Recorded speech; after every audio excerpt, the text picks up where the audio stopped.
Madam sir. உள்ள வாப்பா. ரொம்ப நன்றி சார். சார் நம்ம கம்பெனியில் பொங்கலுக்கு எத்தனை நாள் சார் லீவ் விடுறீங்க? பொங்கலுக்குலாம் லீவு கிடையாதுப்பா, உங்களுக்கு தான் லீவு. சார் காமெடி பேச்சு வேணாம், கொஞ்சம் கடுப்பு பேச்சு பேசுவோமா? சார் எனக்கு ஒரு 4 நாள் லீவு சேர்த்து விட்றீங்களா? தம்பி புரியுது சார், புரிஞ்சு போச்சு சார், புரியுது. ஆண்டவன் எல்லாத்துக்குமே சொந்த புத்தியை கொடுத்துருக்கான் சார், அதை பயன்படுத்துடா மயிறு. அடுத்தவன் பேச்சு மயிரை ஏன் சார் நீங்க வாங்குறீங்க? உங்களுக்கு மூளையே கிடையாதா சார்? எங்களுக்கும் குடும்பம் புள்ள குட்டிலாம் இல்லையா சார்? அதெல்லாம் விட்டுட்டு உங்களுக்காண்டி தானே உழைக்கிறேன். தீபாவளிக்கு கூட நீங்க எனக்கு லீவு தரல சார். நான் அதை பெருசாக கேட்கலடா மயிறு. ஆனா ஒரு 4 நாள் லீவு கேட்டதுக்கு பெரிய மயிறு மாதிரி பண்ற சார். ஆனா நீ சார் நீ என்னடா எனக்கு லீவு தரலன்னு சொல்றதுக்கு? நானே இந்த கம்பெனி விட்டு போறேன்.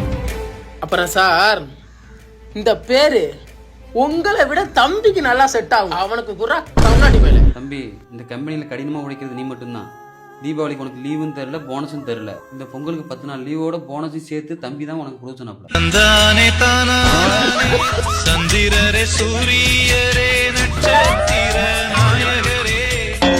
இதை முதல்ல ஏன்டா சொல்லலாம்?